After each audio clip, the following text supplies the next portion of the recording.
No time for the doubt, they counting me out, I'm getting it in, yeah. No time for no loss, I'm paying the cost, I'm in it to win, yeah. Refuse, mine, it can't be diffused. If you ain't thinking the same, then we playing by different rules. You can't see the vision, we living at different views. Until we complete the mission, keep getting up, never snooze. I walk the mile in my shoes, had the mind of a fool, chasing diamonds and jewels. Trust me, I was confused. Started minding my business and used my mind as a tool. Ended up finding my purpose and found the time to get to it. They told me I couldn't do it, they told me I couldn't make it. They sold it, could never break it. That's sadly mistaken. I need a piece of the pie, I want it so bad I can taste it. They told me like told me, keep on running, toes they gon' take them. Used to lose, built to win, applied myself, I felt it in. No time for the doubt, they counting me out, I'm getting it in, yeah. No time for no loss, I pay for the cost, I'm winning to win, yeah. Refuse to lose, I'm built to win, apply myself. Welcome back to another great episode of FFC. Wait, I can take on all the kids. I am that great. But now, welcome back, ladies and gentlemen, to another great episode of FFC. I am your host, Coach, and we got a lot of great stuff today. We get to recap what happened last week. We do have some disappointing news per player fantasy and per playoffs. A lot of people. Ooh, what an ugly exit. But it was, like I said, these last 3 weeks, they're all based on these matchups in the NFL. These matchups in the last 3 weeks are not good matchups. They're really bad. Ask Brock Purdy. But it was, ask Russell Wilson. Ask Tommy DeVito. Yeah, we're gonna talk about a lot of good stuff today. A lot of different things happening to players this year, towards the end of the season, getting benched. We had one late season injury. Go ahead and bring him up now. That one was a blow. That one, TJ Hawkinson. That's an ugly blow. Not only did it happen to him at the end of the season, he carried people to the playoffs, and people most likely lost when the ACL got torn. And if they didn't, they have no pivot, so they're most likely gonna lose now. But then we're looking for a tight end next year. He is not going to be on the market anytime soon. TJ Hawkinson probably most likely won't be ready for the Vikings. The Vikings are going to have a bad year next year. Dang. They're looking for a quarterback. They lost their best tight end. They don't have a running back. It's going to be a rough year for the Vikings next year. But TJ Hawkinson is gone for the rest of the season. He most likely will not be back probably until week 10, 11, depending on when the bye week is. Those things take a while to heal. He ain't Aaron Rodgers. This ain't an Achilles. This is an ACL. So another victim strikes. Come on over to Coach's Couch, TJ. You gonna be you. We starting the season. A lot of us starting the season together playing. We starting off 2024 on the couch next year. Oh boy. I gotta have something funny for that one, boy. I really do. All right, so let's see here. So I do have a couple of announcements to make before we get into our football things. First announcement is I just had it and lost it in my head, right?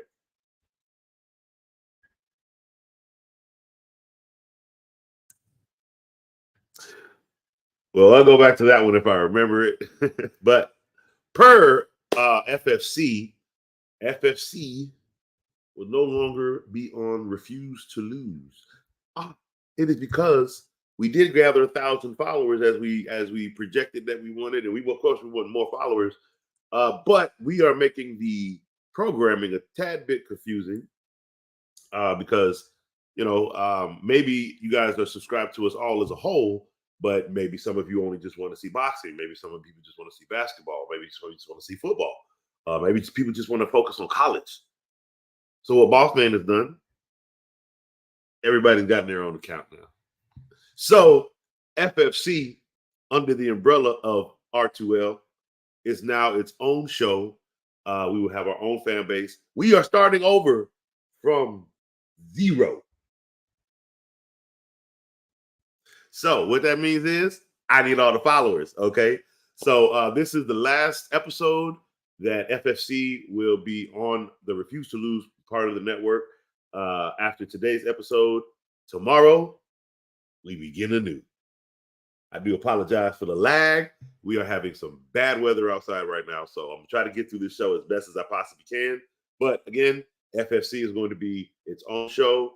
Our subscription starts completely over, and there is a interview. That's the other thing. Coach did an interview with Lamar. If you want to see that interview, basically talking about my show FFC.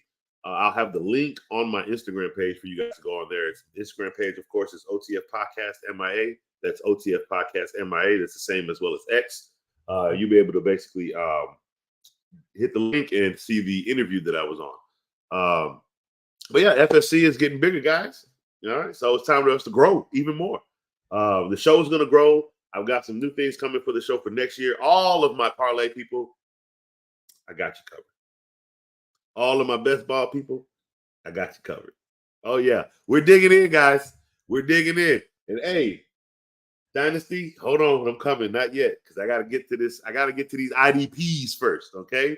Coach got to get to the IDPs. I will be in an IDP league next year. That's going to be a first. That's going to be a rough one, but that's going to be fun. Besides that and the Maxwell Brothers League, I think that's the only leagues I'm going to be doing because I want to focus again on you guys, your leagues, and what you guys got going on. All right, so enough for the announcements. Let's go ahead and dig into the show. And we are going to recap last week, week 16, and basically if we made it into the playoffs and if we didn't, based on the players that played. I.e., starting with these dubs, most likely if one of these players was on your bench, on your team, you hopefully won, but if they were a big part of your team, you most likely didn't.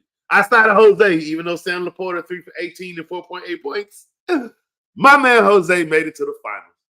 We made that roster go all the way to the finals. See? Listen to Coach. Lucas didn't make it, though. A lot of people didn't make it. Val and the 2 points of Purdy. Oh.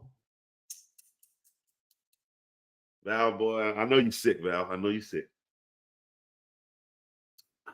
He came through for you 1 week, and he showed you what shit in the bed can do for you the next. Sorry for the language, because, boy, that's what Purdy did, man. Woo!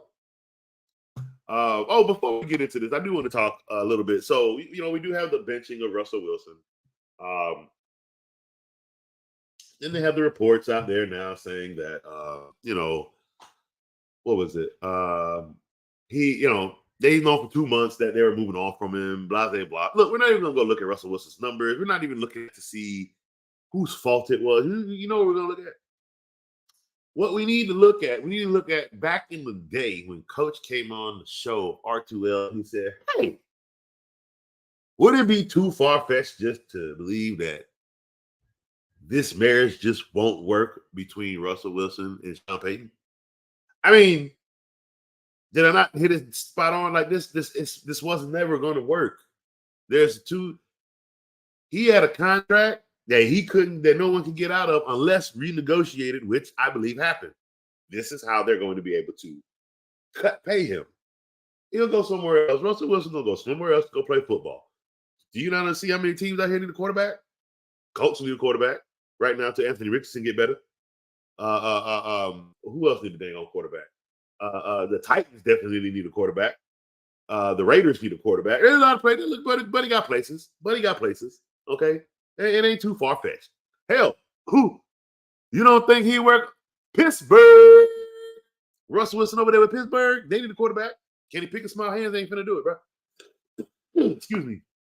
So look, I knew this wasn't going to work. So I'm not shocked at all about this situation. This was a 1-year situation for the coach and quarterback situation. They're going to bring in a new quarterback. I don't know how that's going to work. I don't know what it's going to look like. But I knew Russell Wilson and Sean Payton, that situation was not going to last very long. And here's the end result of it. Now for my other guy, Tommy DeVito. Tommy, I love you. with the hype train over pimp. Hey, look, sometimes it happens. Sometimes I get crazy over players. I got crazy over golf. I like golf more than Wentz. Wentz is a Super Bowl champion, not by his own, right? My man Nick Foles took care of that one. But you know, I was big on golf when he first came out. So I get hype on certain players. I like what I see in them. I just sometimes it progresses into something, sometimes it doesn't. Victor Cruz, right? Who saw that one coming? And then it was a nice little short run. Okay, some things pop off, sometimes they don't. The DeVito hype was fun. It was looking good. Again, they had 3 straight wins after the 2 losses they had. They looked like the rest of the schedule looked decent enough, but it fell apart. Now, the benching. Are we supposed to be worried about the benching? No, it's really not that serious. What teams do not have on the Giants the last couple of games is tape on Tyrod Taylor. They have tape on Don DeVito. They don't have tape on Tyrod Taylor. That's the difference, okay? Dabo's trying to win out. He's trying to win out. He's trying to have the best chance to win out. DeVito ain't doing that right now. Why? The receivers ain't doing it either. But Tyrod gives the better chance because he is a more seasoned veteran and understands the field just a tad bit better than the rookie. That's all. Could Tommy DeVito be the guy next year? He could possibly be. They still paid Daniel Jones. We're still going to see what Daniel. All this tells us now is Daniel Jones looking for a backup. That's all it tells us. Unless he beats somebody out, unless DeVito come out in training camp and just wild the world, it's that we just now know it's back to Daniel Jones' team. And that's not a good thing either. But the hype train is over. Bada bang, bada boom. It happens quick and it ends quick.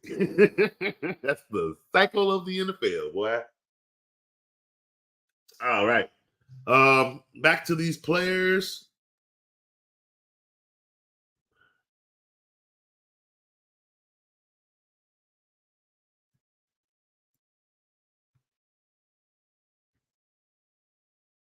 All right, Tony Pollard, 38 rushes for 1 reception for 5 yards for 5.3 points. Ugh. Travis Etienne, 12 rushes, 3 receptions for 19 yards, 6.1 points. That's some ugly crap. And lo and behold, who's sitting up here at the top? Who's sitting up here at the top of the dud list in December? Oh, I don't know. Could it be Mr. 5 for 29, Stephon Diggy for 7.9 points? That is absolutely atrocious.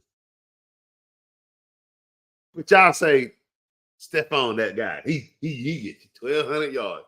I guarantee you, if he was in your starting lineup this week, you ain't in the playoffs.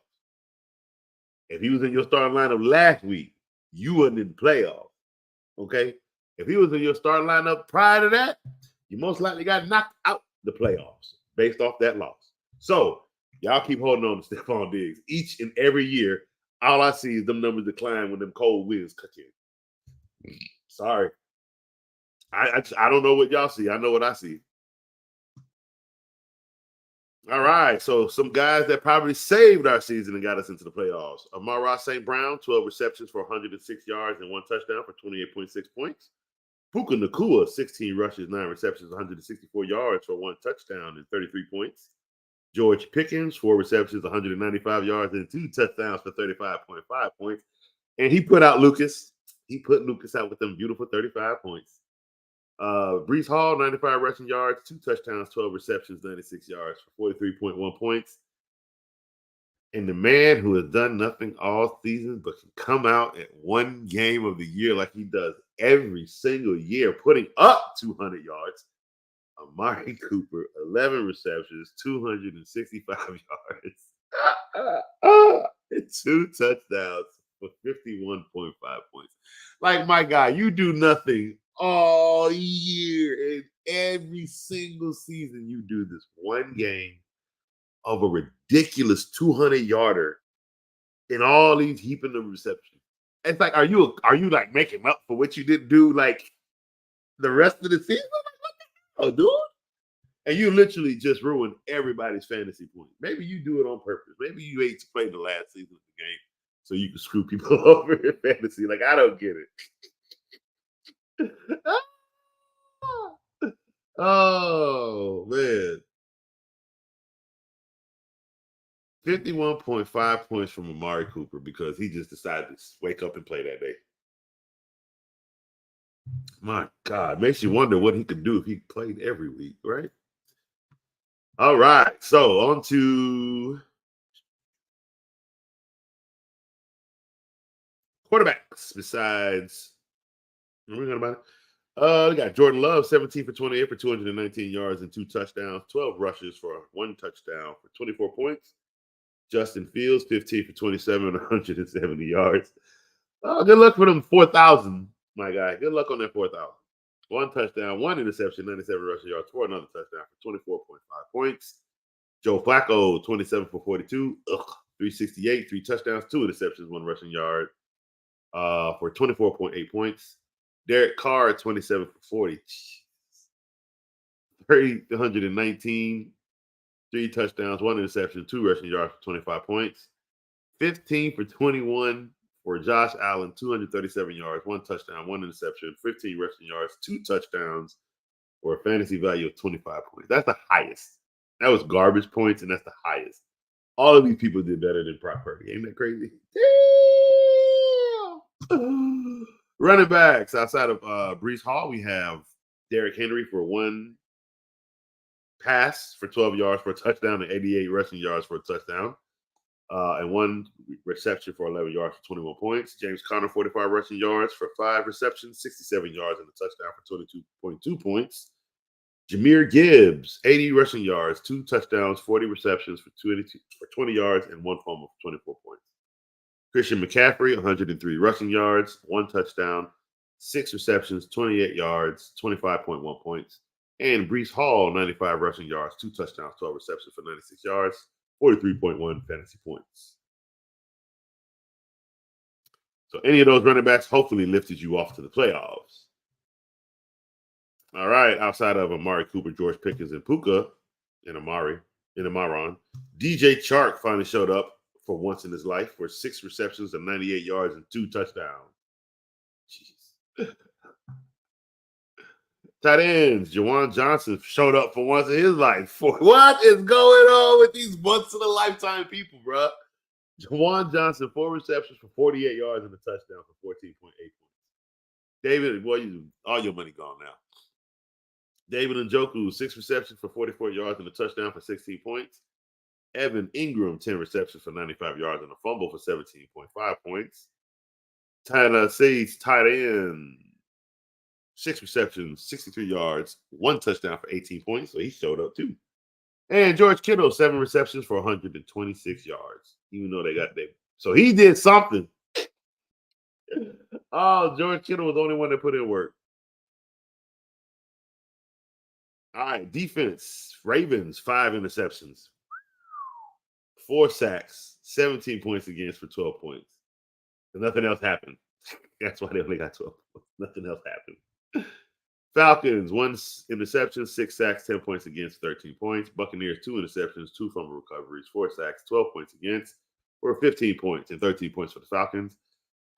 Patriots, 1 touchdown, 2 fumble recoveries, 5 sacks, 23 points against for 17 points. And the Raiders, 2 touchdowns, 1 interception, 1 fumble recovery, 4 sacks, 14 points against for a fantasy value of 21 points. And we have our favorite position, and that is kickers. Justin Tucker, 3 for 3 for 39, 1 for 40 for 49, and 3 extra points for 16 points. Jake Elliott, 2 for 2 for 39, 2 for 2 for 40 to 49 with 3 extra points for 17 points. Young Ho Koo, 3 for 3 for 39, 2 for 2 for 40 for 49, and 2 for 2 for 19 points. Cameron Dicker, 139, 3 for 3 for 49, from 40 to 49, and 1 50-yarder for 21 points. And Jason Sanders, 2 for 2 for 39, 3 for 3 for 50, and 1 extra point for 22 fantasy value points. That is Jason Sanders from the Miami Dolphins. All right. JoJo, what up, big dog? What up? All righty. So we have gone through players who have helped us in fantasy get to the playoffs and the ones that pretty much cost us our ticket. We have talked about the big news of FFC moving to its own entity, still under the umbrella of R2L, but per subscription services, we are having our own show. So again, I can't wait to share that with you guys. Get that thing started and going as of tomorrow. So let's see, we got one more topic today, and that is to go over our Thursday night game. 1 second.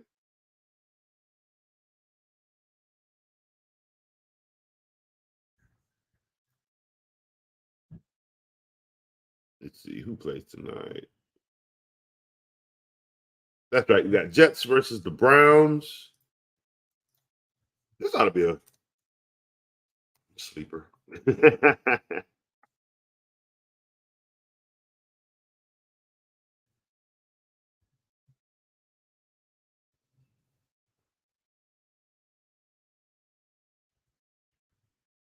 All right, so you got Jets depth chart. Let me pull up the Browns depth chart.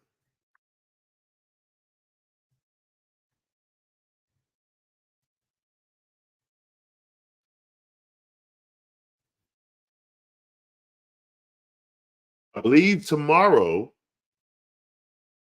if I'm not mistaken, will be our final start and sit show, and that will be done on the new network, on the new channel. We all got our own solo channels under the umbrella of R2L, so that will happen on the new channel tomorrow. But it'll be our last start and sit. Coach, from there, we'll go on a little break because I got to basically get set up at Disney. Leave on the 6th. I got to be there by the 8th. So hopefully by, let's see, where we at? Where's my calendar? You can never find a calendar when you're looking for it. There it is. Let's see, January.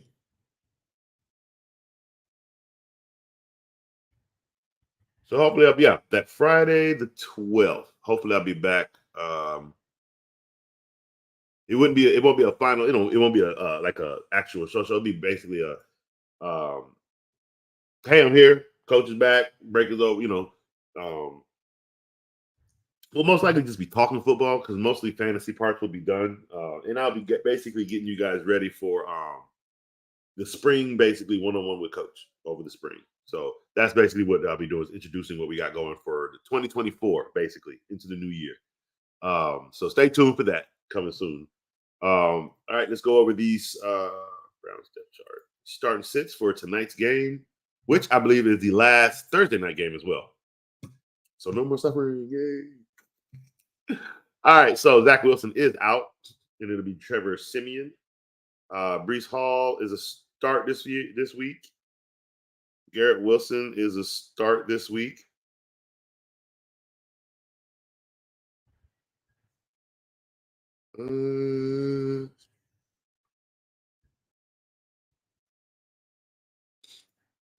Let's look at Jason Brown-Lee here.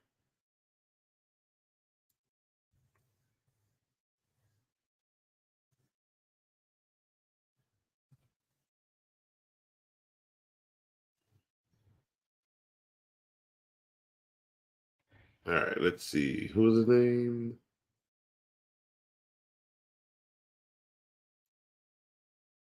Jason Brown-Lee. Let's check him out. Let me see what his numbers are looking like.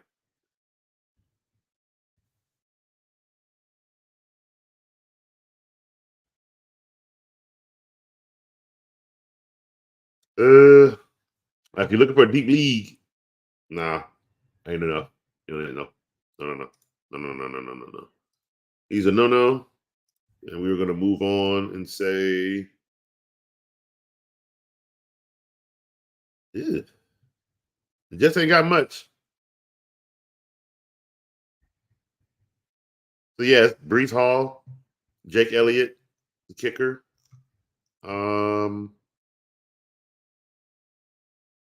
And Garrett Wilson. Defense though all the starters look to be good. But I'm not gonna start the Jets defense tonight against the. I'm not saying Amari Cooper doing that crap again, but I think they can still score against the Jets, so I wouldn't put the Jets defense up. Browns defense, though, I am considering playing. I'm starting Joe Flacco. I hope this is a little revenge game for him, too. I'm starting Jerome Ford. David Njoku. And, yeah, I'll start Amari Cooper, too. Yeah. All right, yep. So those are my starters for today's game. My starting sits. Let me check to make sure there's no other news out there that I missed. All right, well, for those of you that are watching, good luck. This is last week. Some of you guys are in the playoffs this week. Stay tuned for tomorrow. It'll be our last start and sit for the season. Because I believe this is, if not, one more will be. No, this should be the last week because fantasy playoffs end this week. I know there are some leagues that extend into the very last game, but fantasy football is usually over after this week, after week 16. So good luck. May the forces be with you. May the gods ever be in your favor. And go win the championship, guys. Coach is out.